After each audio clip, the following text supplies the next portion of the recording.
Kolar times Kannada ನ್ಯೂಸ್ಗೆ ಸ್ವಾಗತ.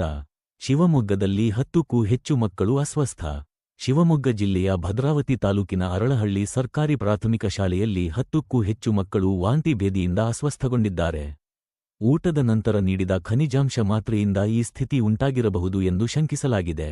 ಸರ್ಕಾರದ ಆದೇಶದಂತೆ ರಕ್ತಹೀನತೆ ನಿವಾರಣೆಗೆ ನೀಡಲಾಗುವ ಎಫೆಕ್ಸ್ ಮಾತ್ರೆ ಕಾರಣವೇ ಎಂಬ ಬಗ್ಗೆ ಶಿಕ್ಷಣ ಮತ್ತು ಆರೋಗ್ಯ ಇಲಾಖೆಗಳು ಸ್ಪಷ್ಟನೆ ನೀಡಬೇಕಿದೆ.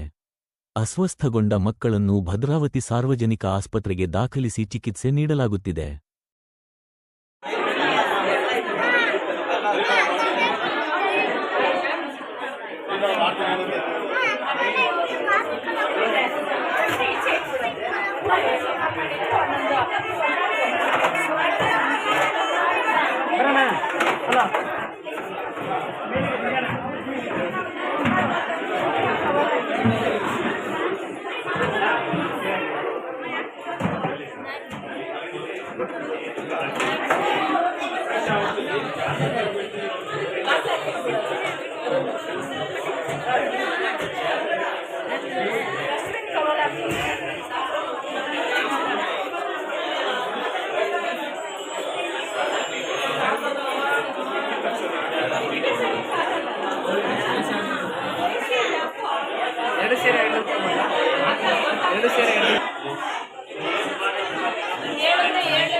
बस 2 निमिष